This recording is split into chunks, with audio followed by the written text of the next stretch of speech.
Hello everyone, আজকে একটু রান্না হবে বাড়িতে।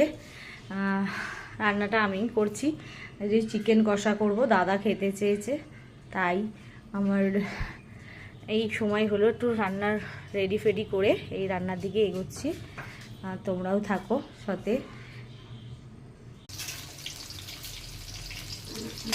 আলুটা ভাজা শুরু করে দিয়েছি মাংসর।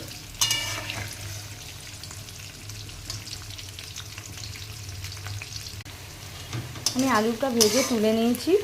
এইবার আমি গোটা গরম মশলা ফোড়নে দিয়েছি, গোটা গরম মশলা, তেজপাতা আর তোমার ওই গোটা জিরে দিয়ে তারপরে পেঁয়াজটাকে নিয়ে দিয়ে দিলাম। পেঁয়াজটাকে এবার ভাজা ভাজা করব। ভাজা ভাজা হয়ে আসলে মশলাগুলো দিয়ে দেবো, বেটে রাখা মশলা দেবো। এবার আমি টমেটোটাকে দিয়ে দেবো। টমেটো একটু ভাজা ভাজা হোক। এবার মশলাটা দিয়ে দেবো।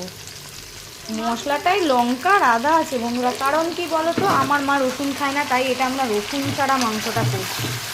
ঠিক আছে, এটা প্রথম সবাই হয়তো শুনছো যে আমি রসুন ছাড়া মাংস করছি, কিন্তু রসুন ছাড়াও করে আমরা খেয়ে দেখেছি, খুব টেস্ট হয়। আমাদের বাড়িতে রসুন চলে না। মশলার পরে জল দিয়ে নেব। এবার নুন হলুদটা দিয়ে নিই।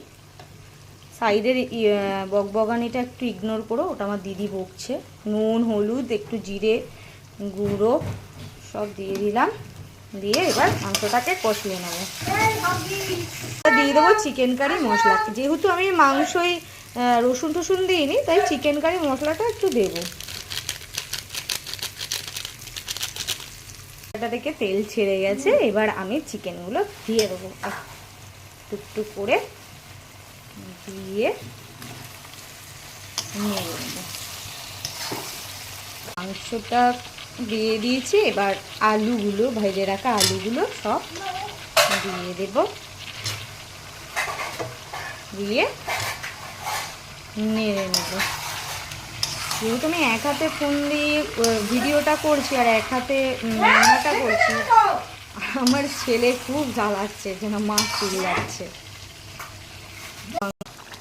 বন্ধুরা, চিকেনটা এরকমই কষা কষাই রাখবো, বেশি একটা ঝোল করবো না। যদিও ঝোল চিকেনের খুব একটা ঝোল ভালো লাগে না, কষা কষাই ঠিক আছে, কিন্তু জল একটু দেবো,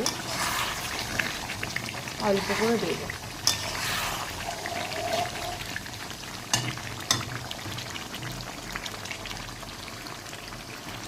বন্ধুরা, আমার চিকেনের ঝোল রেডি।